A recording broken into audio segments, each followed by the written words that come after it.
میں اور آپ جس سوسائٹی میں آج رہ رہے ہیں اس میں بہت سارے لوگ خیر کی طرف آتے ہیں،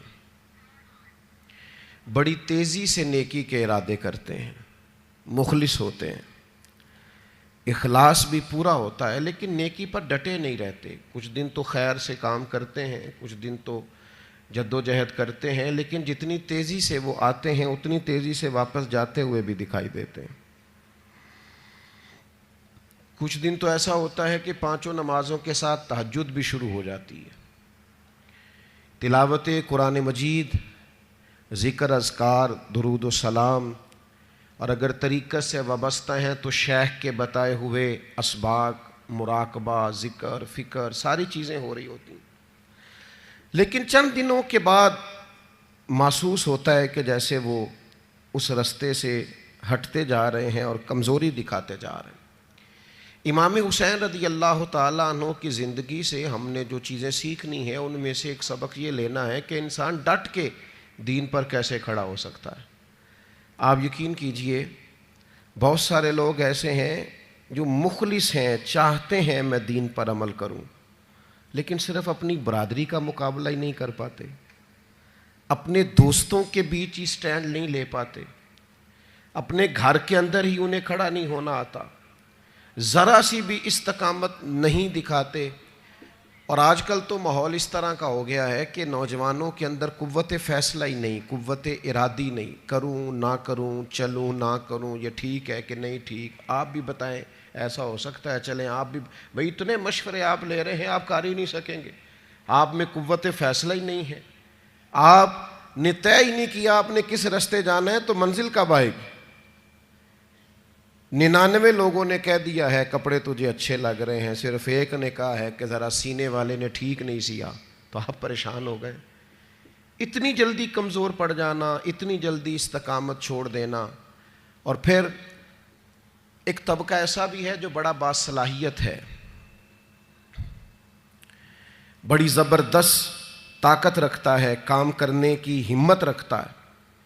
وسائل بھی ہیں، ذرائع بھی ہیں، سلیقہ بھی ہے، شعور بھی ہے، نہیں ہے تو استقامت نہیں ہے۔ چونکہ استقامت نہیں ہے تو ساری صلاحیتیں ہونے کے باوجود وہ لوگ کبھی کامیاب نہیں ہو سکتے، کیونکہ ان کے پاس استقامت ہی نہیں ہے۔ اللہ تعالیٰ نے قرآن مجید کے اندر اس بات کو بیان فرمایا ان الذین قالوا ربنا اللہ ثم استقاموا۔ یہ قرآن مجید کا ذرا انداز کریمانہ دیکھیے،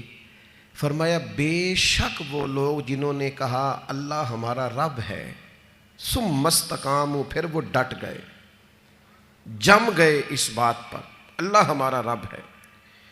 پھر اس پہلو پر پورے طور پر وہ کھڑے ہو گئے، تو یا اللہ انہیں کیا ملے گا؟ فرمایا تتنزل علیہم الملائکہ،